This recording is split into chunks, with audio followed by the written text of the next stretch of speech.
आपके सामने जिम्मेदारी से रखी है। और मैंने पहले आपके मोबाइल भी इसलिए बंद करवाए थे कि घर की बात घर में पहले खुलकर चर्चा हो जाए।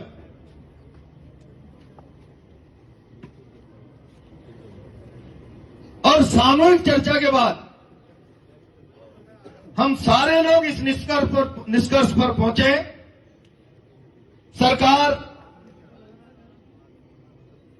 समरावता प्रकरण में संवेदनशीलता का परिचय दे। यह उदाहरण काम नहीं करे लोकतंत्र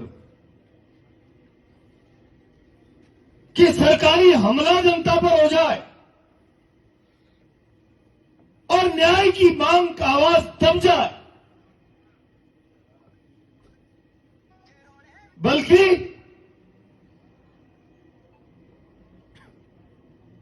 चोरी और सीनाजोरी फरियादियों को गुनाहगार बनाया जाए, जिसकी प्रॉपर्टी जले उसे जलाने का अपराधी बना दिया जाए। मैं समझता हूं हम लोकतंत्र में विश्वास करते हैं,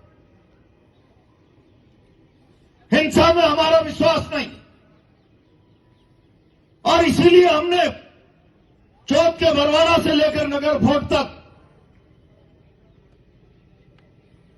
अपनी आवाज को ठीक तरीके से सरकार तक पहुंचाने का प्रयास किया। लेकिन मुझे लगता है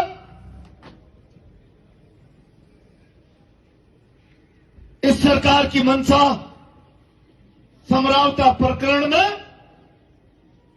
लोगों को न्याय दिलाने की नहीं, और ऐसा हुआ तो ये बहुत अन्यायपूर्ण बात होगी। और शायद हो सकता है सरकार की मंशा इसलिए भी नहीं कि समरावता को न्याय पुनर्भरण, इन बातों पर अगर सरकार को आगे बढ़ना पड़ा तो यह भी स्वीकार करना पड़ेगा कि लोगों की संपत्ति सरकारी अमले ने जलाई है, सरकारी अमले ने जलाई। शासनिक तंत्र के अपराध पर पर्दा डालने के लिए न्याय की भावना का अगर ये सरकार कत्ल करना चाहती है तो फिर चलाओ लाठी गोली, और हमारी आवाज बंद नहीं हो सकती। हम आग्रह कर रहे हैं, लोगों का अनुरोध था कमेटी बने, चर्चा करे, आप लोग भी जाओ, मिलो अपने स्तर पर तमाम नेताओं से, न्याय की बात को ताकत दो। सरकार में भी बात कर लो, और नहीं तो फिर संकल्प करके जाओ।